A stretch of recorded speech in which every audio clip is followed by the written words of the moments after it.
Dr. Kornfeld and Mike, so I'm just going to yell at you for just a few minutes by way of introduction. Dr. Kornfeld and the program. Beginning next week, okay, we'll do a little bit more by way of welcoming you and introducing your faculty and introducing your peer mentors and everything like that, but we're kind of just working our way into it here, so sit wherever you are right now. If you're close to the faculty member or the peer mentor that you know, that's great, but if you're not, that's okay for right now. Next week, you'll actually all be in separate zones or colonies together in your programs. I think most of you all are already there, but that's how it will work. And beginning next week, we'll get into it in a more, I don't know, introductory way. Today, so a couple of announcements first. Today, at 4 p.m., every Wednesday, I think every Wednesday at 4 p.m., there will be a roundtable discussion about the lecture. Okay? Today's will not be done by Dr. Kornfeld. It will be run by your peer mentors. And we strongly encourage all of you, everybody of you who can, to attend it. It's going to be in the Cooperage. And it will be your peer mentors, your peers, just a little further along, many of whom have been in the FYE program, their advice to you on how to succeed not only in the FYE program, but how to succeed in college generally, and just some good fun getting to know you activities as well. So do please see that Cooperage 4 p.m. One thing that we will do, that I will do with you at the beginning of every lecture, is a little ritual. I'll reach in my pocket. I'll pull out my cell phone. I will turn it off, and I will stow it carefully away and invite you all to do exactly the same thing. The program has, for several years now, strongly held the values of folks not using electronic devices, not holding electronic devices during the lecture. There's a number of reasons. I won't go into them. I hope that they will be discussed in your sections. I think you'll discuss them with your teachers and your peer mentors. Probably will be a topic of discussion in the roundtable today. There are lots of good reasons. Just trust me on that. If you are somebody who requires accommodation and to use some sort of electronic device, you are entitled to it, and share that with your teacher. Okay, and we will work that out. Okay, so that's everything I'm going to say by way of introduction, except just to give you a little bit of, tiny little bit of preparation for what Dr. Kornfeld is going to talk about and what we do in the advisory. Who are you? What are you? How do you begin even to know who you are? How do you begin to know how to know who you are? These are the questions of human identity. And they matter to us individually and socially and academically. Individually, they matter to us because we, your faculty, believe that you will live more wisely, more generously, more compassionately if you have a strong and stable, strong understanding of who you are. They matter socially because the more we know about what human beings are and who we are, the better we can devise plans for life in general. And they matter academically because every department on campus addresses itself in some way, shape, or form to the vital question of human identity. What are we and who are we? The question that's been at the heart of the Academy for 2,500 years at least. So this term, especially during the fall, we address ourselves in this question of identity. It is the theme of the course. It is the topic of your lectures.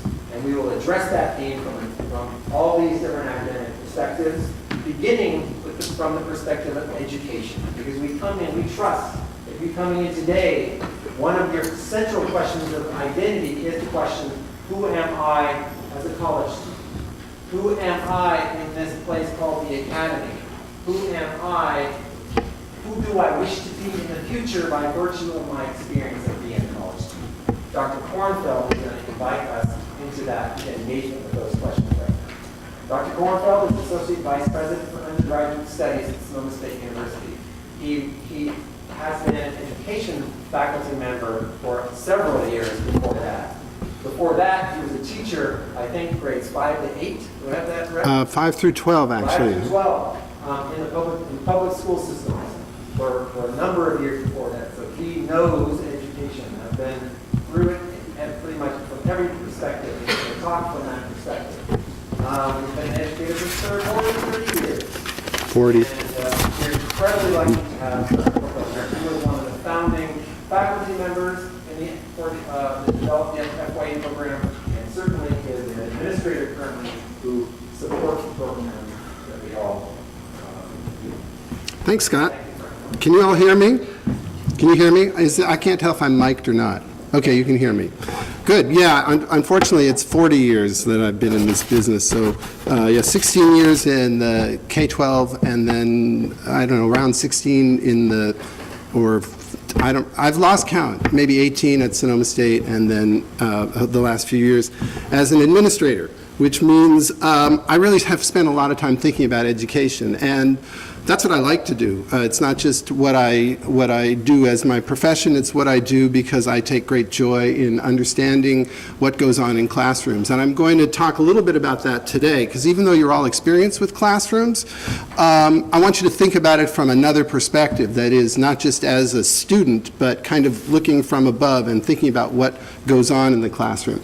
And so here's what I hope to cover today. We're going to start with Plato. I know that that's one of your assignments. How many of you have actually read the Allegory of the Cave so far? Great. Most of you have. That's great. And some of you, the rest of you will do it soon enough. So we're going to start with Plato and try to understand his vision of a worthwhile educational experience. And then I'm going to offer an alternative model.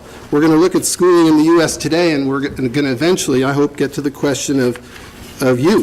What does Plato's Cave have to do with your identity as a new student here at Sonoma State University? Okay, so by now, as you said, you've read the Allegory of Plato's Cave. An allegory, as you know, is a story or tale that serves as a symbolic representation for some truths or generalizations about human existence. So to understand how Plato's allegory works, I wanted to show you a short excerpt from a movie which I think of as recent, but it's not. The Matrix. How many of you are familiar with The Matrix? Well, I want you to look at that and to just a few minutes of The Matrix. And as I'm showing it, for those who don't know it, the main character, Keanu Reeves, he has some suspicion that the world around him is not what he thinks it is. And in this scene, he meets his teacher, Morpheus, who shows him the truth, the way things really are. So not only think about Plato's Cave, but think about the experience of the learner as you're watching this. So if you could hit the lights, I'm hoping...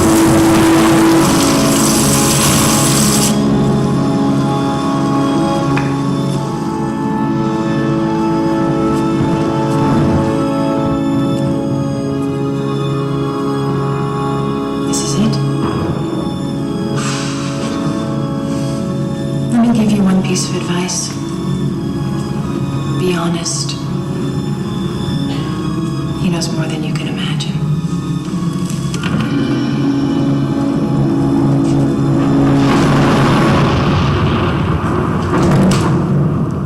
At last. Welcome to you. As you no doubt have guessed, I am Morpheus. It's an honor to meet you. No. The honor is mine. Please, come, sit.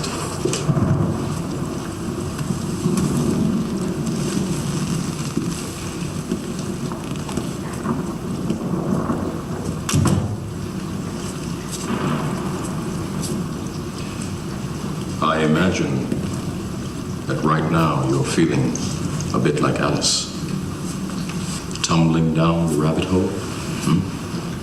You could say that. I can see it in your eyes. You have the look of a man who accepts what he sees because he is expecting to wake up. Ironically, this is not far from the truth.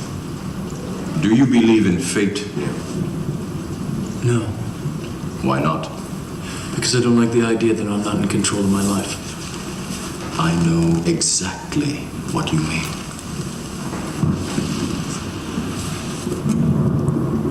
Let me tell you why you're here. You're here because you know something. What you know you can't explain, but you feel it. You felt it your entire life. that there's something wrong with the world. You don't know what it is, but it's there, like a splinter in your mind, driving you mad.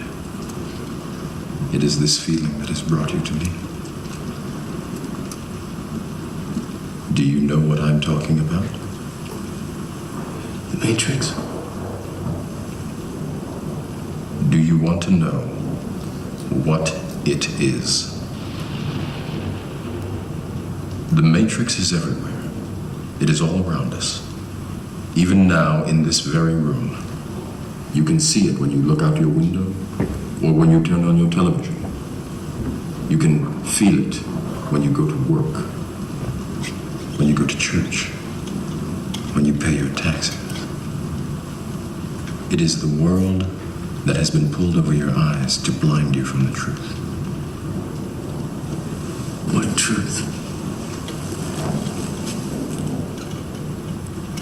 That you are a slave, Neo. Like everyone else, you were born into bondage, born into a prison that you cannot smell or taste or touch. A prison for your mind.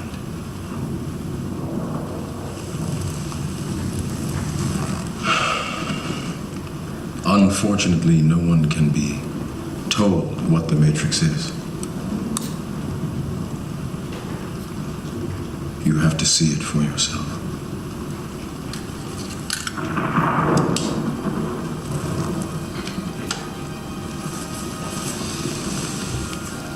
This is your last chance. After this, there is no turning back. You take the blue pill, the story ends. You wake up in your bed and believe whatever you want to believe. You take the red pill, you stay in Wonderland, and I show you how deep the rabbit hole goes.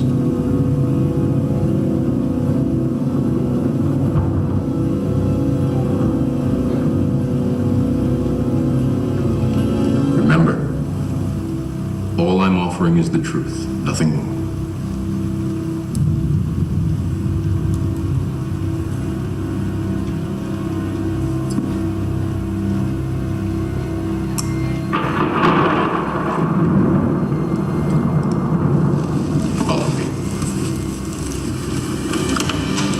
Are we online? Almost. Time is always against us. Please, take a seat there.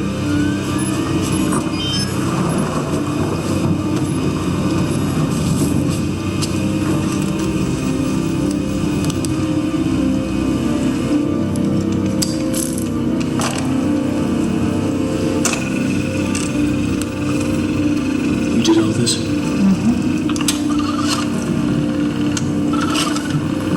The pill you took is part of a trace program. It's designed to disrupt your input-output carrier signal so we can pinpoint your location. What does that mean? It means buckle your seatbelt, Dorothy, because Kansas is going bye-bye.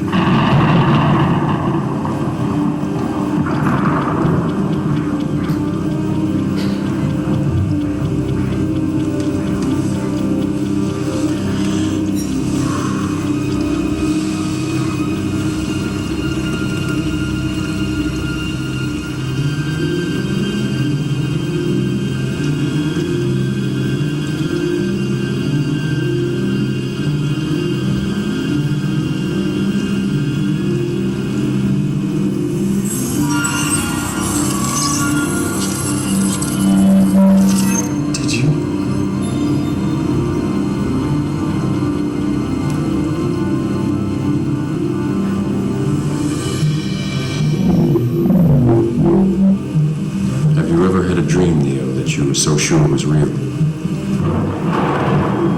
What if you were unable to wake from that dream? How would you know the difference between the dream world and the real world?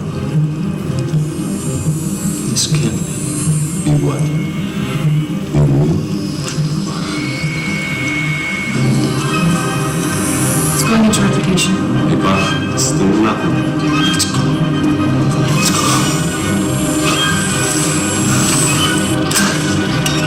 Tank, we're going to need a signal soon.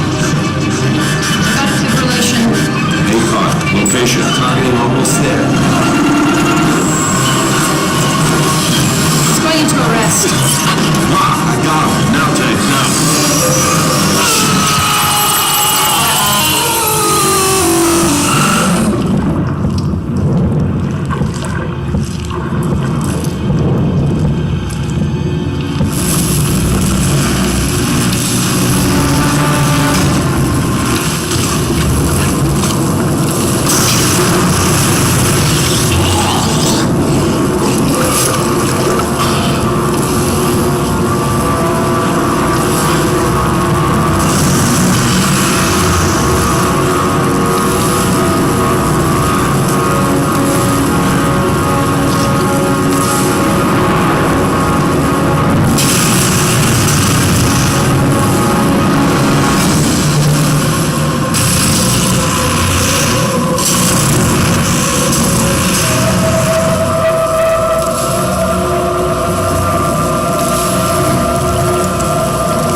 Okay, thanks.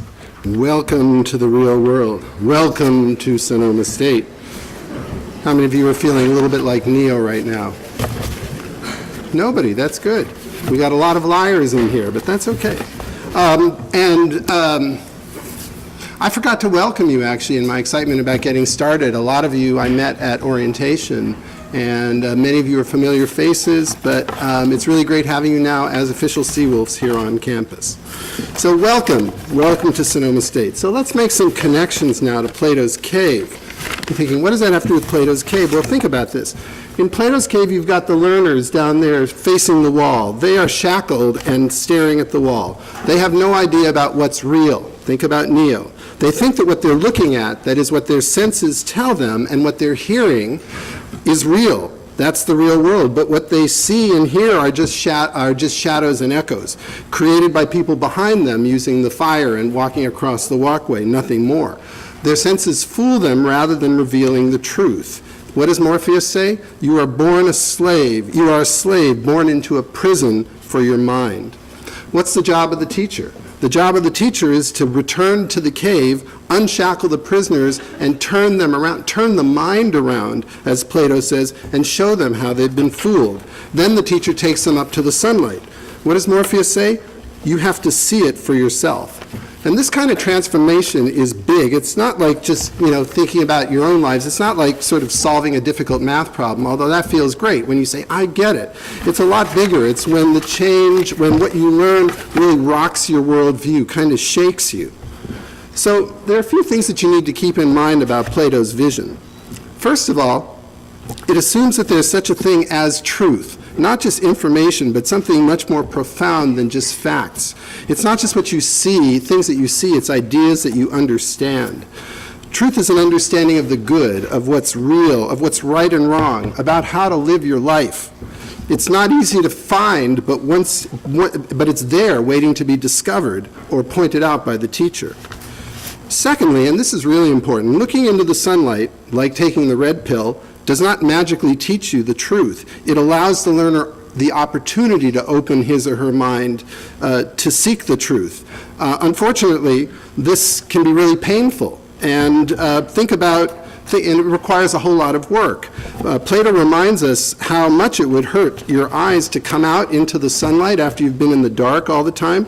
Those of you who know the Matrix know that this suffering is only the beginning as he deals with the truth and learns what to do with it. So that's what can sometimes happen when you have a narrow, comfortable worldview that gets disrupted, transformed. Rumi, the 13th century Persian poet, said, you need to be bewildered. You need to become ignorant of what you've been taught and become bewildered. Thirdly, Plato did not expect every pupil to achieve this level of understanding. You've probably heard the term, no child left behind. That was not the idea in Greek times. Plato viewed education as a process of weeding out the less capable students.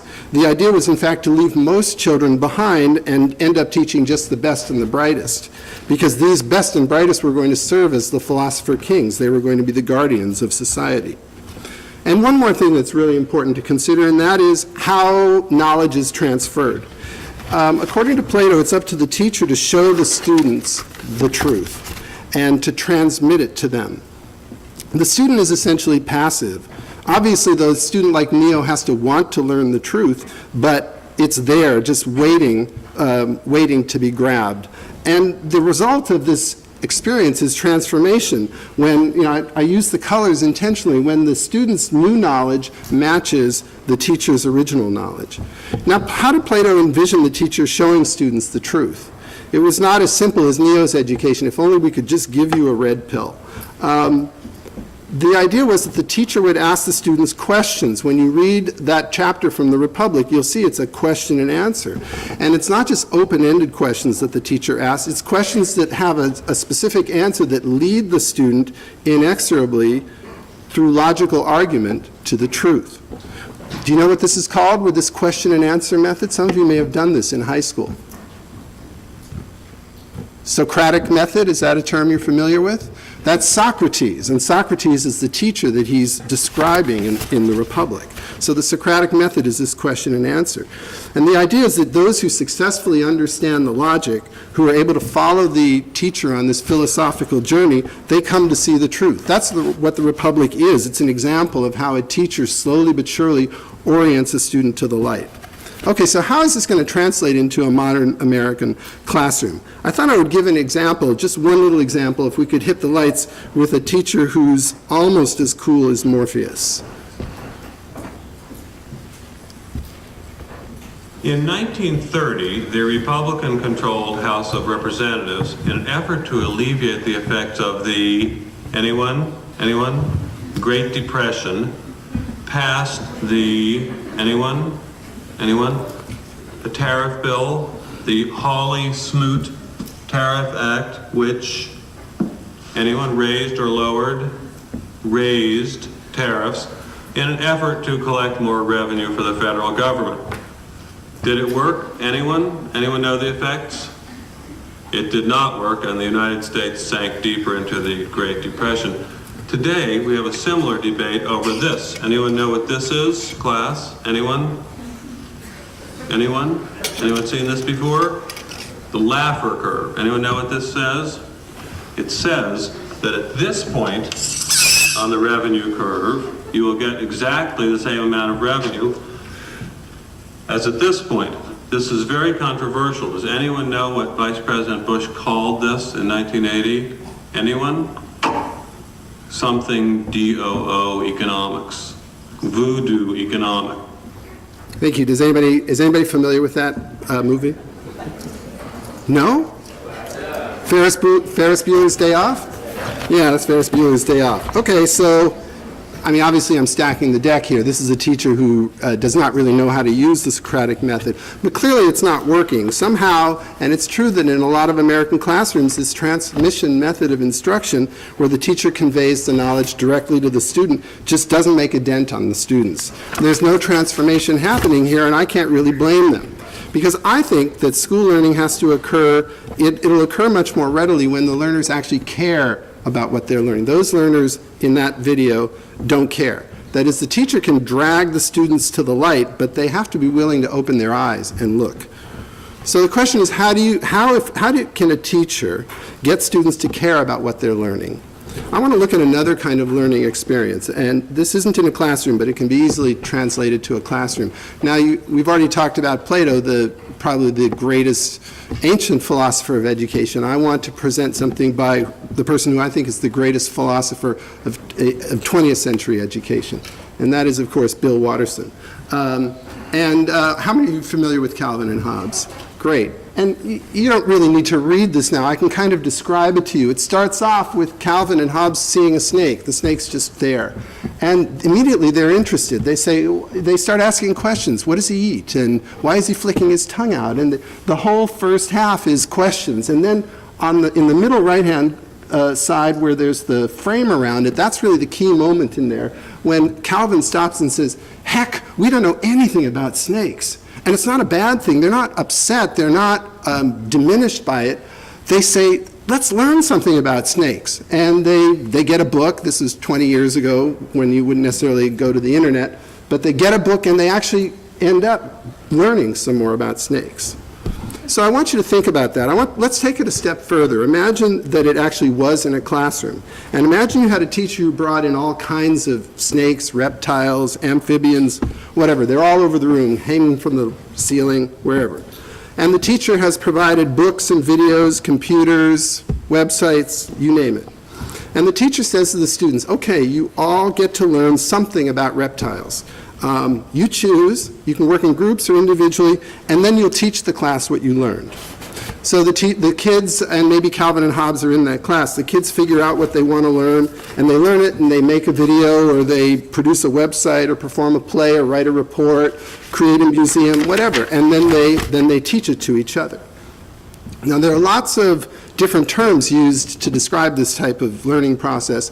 Constructivism is the term used often in the School of Education, where because the learner constructs the knowledge, him or herself, in collaboration with others. Calvin, for instance, works with Hobbes to develop his questions. But Miller and Seller, who I'm using here because they talk about transmission, they call it transaction. Now, notice how in transaction the arrows move in both directions. The learning experience can begin with the teacher showing or teaching something that interests the students, or it can begin with the students choosing what to learn. Kind of worked both ways with Calvin. If the teacher put the snake down there, I mean, the teacher sort of helped, but Calvin and Hobbes really started with the questions. But the important thing is that the students are engaged. They want to learn. They want to contribute to the production of more knowledge. Now, the change in color shows that the student and the knowledge are evolving together. That is, they're influencing each other. The blue and the yellow are turning to green. The student uses the official knowledge, the book knowledge, as a jumping off point, and then they construct new ideas.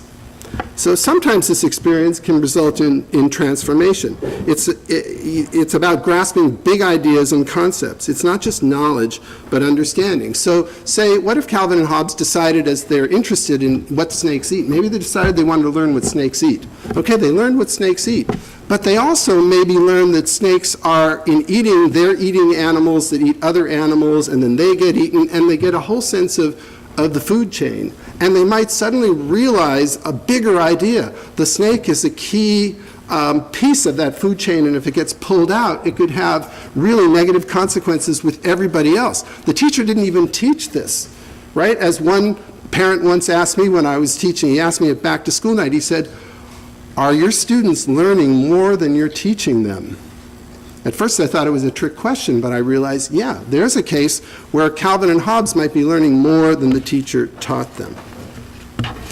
There also was one time when a colleague of mine had snakes in her room, and the student got bitten by it was a boa constrictor, but it still can bite. That was a transformative experience too, and not necessarily a positive one, but that's actually an interesting point I want to bring up. So again, to remind you, transmission versus transaction. Transmission is one way, transaction is two ways. I also want you to think about some of the key differences. First of all, the view of the nature of knowledge. Transmission, like with Plato, assumes that knowledge is fixed and absolute. It exists apart from the learner, like Plato's truth out there in the sunlight. You find this truth in books and in the minds of those who have already acquired it, and the teacher has it and the students don't. Whereas transaction, that assumes that the knowledge is not fixed. It's tentative, it's ever-changing. People construct and then reconstruct knowledge throughout their lives. Therefore, it depends on people's prior experience, on their cultures, on their ideas, and knowledge is everywhere. It's not just in books or in the teacher's head. Also, in transmission views of education, the teaching event has to start with the teacher or the textbook. In transaction, it can start anywhere. In transmission views of education, the learner can be passive, taking in the elixir of knowledge. It kind of gets poured into their heads, right? In transaction views of education, the learner has to be actively involved. And finally, transmission is more efficient than transaction. The teacher simply gives the knowledge to the students, to the learners, and that's it. Presumably, the learner learns exactly what the teacher intended. Transaction, on the other hand, is inefficient, right? The knowledge constructed could differ, like with the snake, significantly from what the teacher had intended. It takes time for the knowledge to be constructed. But keep in mind, messy versus efficient is not necessarily a bad thing. If you believe that knowledge is messy, then learning has to be messy at all. And it's even messier still because it's never finished. You're never done constructing knowledge. You're always reconstructing it. So, and finally, to remind you again, either way, the idea both types of learning can result in transformation when the students see the world in a new and different way. But in fact, right now, I'm transmitting knowledge, which I don't think is as good a way. It's more efficient. You're going to get more ideas. And I'm hoping that you will actually, it'll shake your thinking, or maybe when you talk in your seminars about it, it will really have you rethink your own education in new ways. But I think it's a lot easier. It's more difficult to pull off what I'm trying to do here than it is when students are actively engaged in the knowledge. So gaining knowledge and caring about it is just the start. Knowing and caring have to lead to action. What the learner does for the knowledge, with the knowledge, for himself, for the community, for the world, that's ultimately what the goal of education should be. And, you know, as you're going to find out, it's the goal of FYE as well. All right, so let's fast forward to modern times. We've been talking about Plato for a while. We've got about 15, 20 minutes. In many ways, the conception of formal education today is very much based on Plato's vision. In another chapter that you're not going to read of the Republic, Plato has young learners studying stories, poetry, music, a curriculum chosen by the philosophers, and it's meant to instill the proper moral and social values. Older students in Plato's world, they studied math, they studied rhetoric, they studied music. This was the origin of the idea of liberal education, a liberal arts and sciences education. The idea was that by studying great books in various subjects and engaging in deep philosophical discussions, the student would gradually be brought to the sunlight. Learning to actually do something was left to the lower classes in society, but all that was needed for the philosopher kings was to go on this intellectual journey and to learn the truth. This was where the idea of general education comes from. You've all heard about GE. You know you have to meet GE requirements in all areas. The A to G requirements when you were in high school. That's all based on the idea of on the Platonic idea that you have to be well-rounded to intellectually to complete your education. Today, as in Plato's time, knowledge is divided into various categories or subjects to be taught. And in each of the required courses, there's a predetermined list of information and skills that students are expected to require. So what the students are taught is called the curriculum. And I've just given you a basic definition here. We could spend an hour just talking about what curriculum is, but this is a good overview. Still, there are profound differences between Plato's vision of education and the realities of schooling in the 21st century. First of all, the Republic doesn't concern itself with craftspeople or workers, as I said. They were apprenticed, and their education was sort of in the hands of others who were doing that work.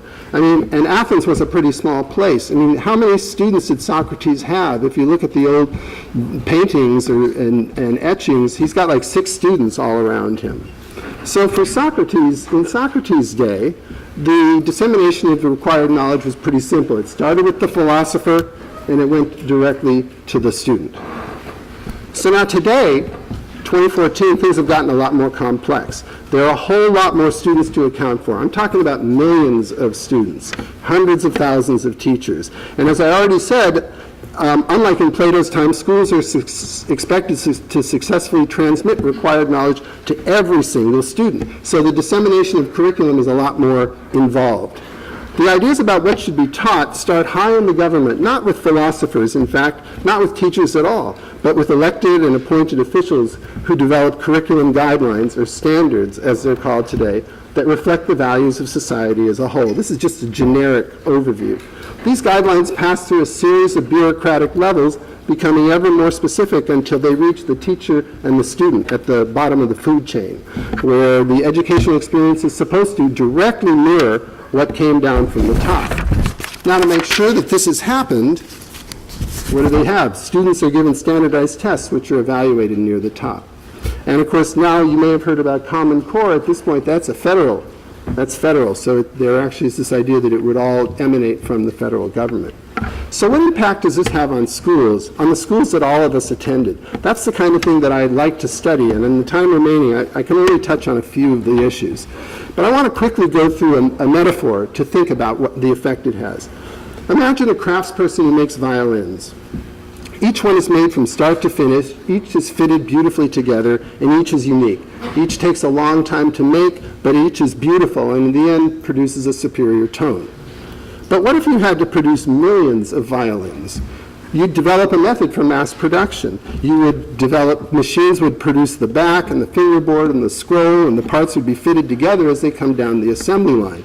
You wouldn't have such a great product, but you'd get a lot of them, and they'd be reasonably good, and it'd be in the shortest possible time. It would be efficient. There's no room for messiness when you have mass production. Do you see where I'm going with this? This was the challenge that school educators faced 100 years ago. Schools were growing. The immigrant population was booming. Country people were moving to the cities. So for educators, the question was, how can I keep the kids off the street and make sure they learn to read and write, and especially learn American values? Well, with the amazing success of the Industrial Revolution, that's hard to see, but the solution was obvious. You should model the schools on factories. This was cutting-edge thinking in the 1920s.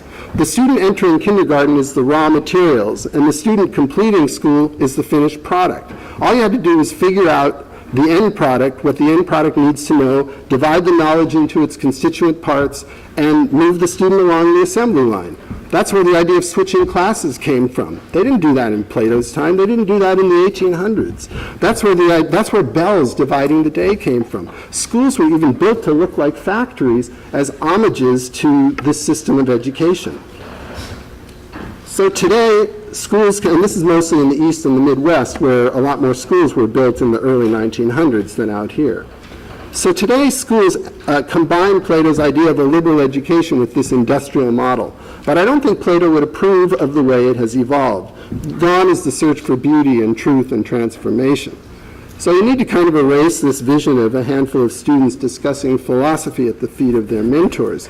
The numbers of students to be pushed through the system necessitates an emphasis on facts and basic skills and that can be taught efficiently. Quality control is assured through machine-scored, fill-in-the-bubble standardized tests. I love this picture. I hate it, but I love this picture of it's actually a testing facility in Europe. But what's amazing about it is it looks almost exactly like this photograph of fountain pen workers in 1851 in England.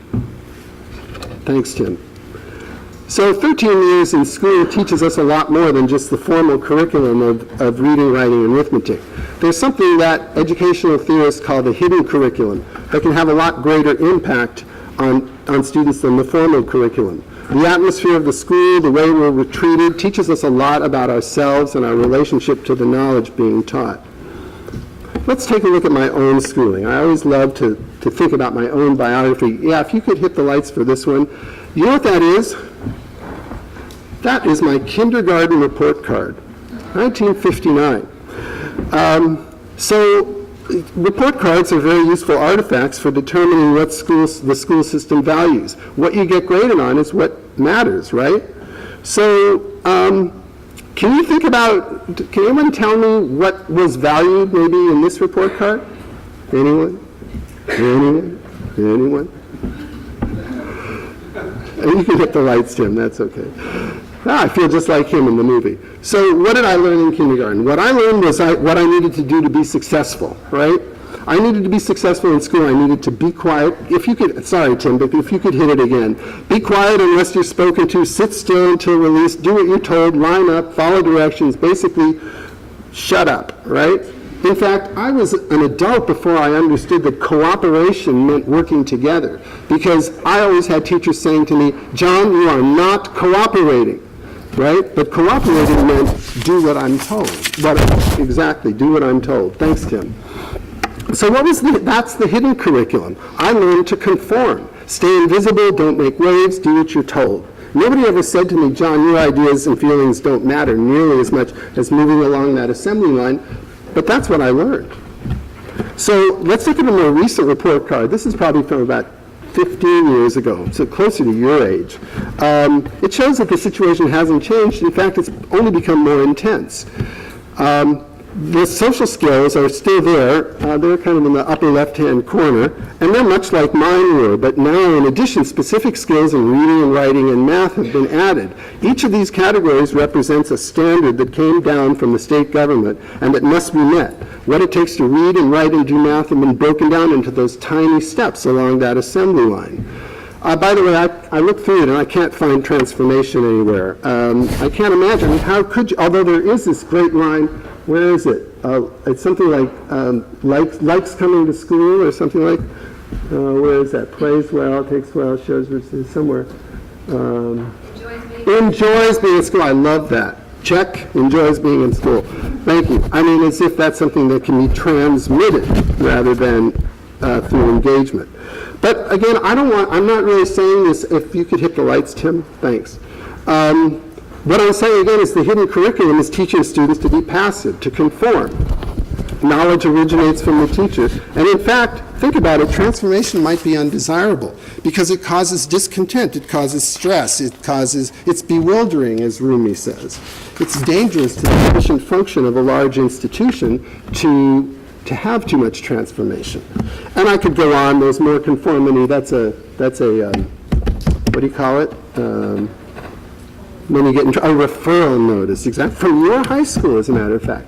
But it wasn't you, it was somebody very close to me who got a referral, right? And it was for disrupting at lunch. So I'm not trying to blame, I want you to know there's no blame to teachers or to the administrators or really to anybody. The hidden curriculum that we learn is fostered by the institution itself. Think about the enormity of the tasks that schools face. I love walking onto school grounds. It's where I feel most comfortable, and I love going there at lunchtime, because at lunchtime is when everybody's out, and everybody's themselves, and people are punching each other, and they're sneaking off into the corner and making out, and there's anger, and there's happiness, and there's libido, and there's all this stuff. And then what happens? The bell rings. And it's like a science fiction movie, because suddenly everybody stops what they're doing, not suddenly, but within 5 minutes, I'm alone. That place has cleared. And think about that. Think about the amount of training it took to get the students by the time they're in high school to do that. And I'm not saying it's a bad thing, because what would happen if students could do whatever they could? You'd have chaos. If you're going to have huge schools, you've got to condition everyone to move where they need to move and to go where they need to go. And that training began very early. And by the way, that training, that conformity is not just in terms of behavior, it's academic, because colleges have certain specific requirements. And if the schools don't teach what they're supposed to teach, you won't get into college. But, Bill Watterson says, and just one more time, Tim, this is kind of Bill Watterson's view of the students' experience in schools. And we could spend a lot of time on the students' experience of schools, but instead we'll spend about 5 minutes.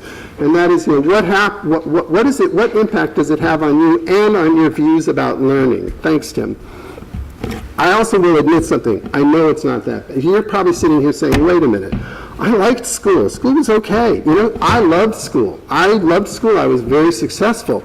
And what I want to point out, and I also want to point out that there are teachers that in spite of standardization, in spite of all this, the external factors, are going out there every day and doing things that are meaningful and exciting and transformative. They're not all like that teacher in the movie. But on the other hand, you might be thinking, well, I love school, so none of that really affected me. And for that matter, I'm in college now, so that's over. But the whole point, or a big point of this lecture, is for you to think about the possibility that the hidden curriculum had a greater impact on all of us than we realize. Sitting here in this room, we are all survivors of this system. Not only did we survive it, not only did you survive it, you mastered it.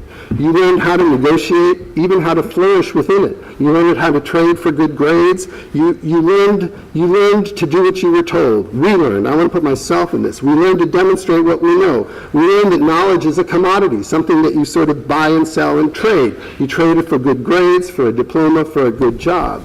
But the trouble is, if you were seeking transformation, that idea was, ended at some point around the age that Calvin was. And in 20th century schooling, to know and to care, to know is no longer followed by to care and to act.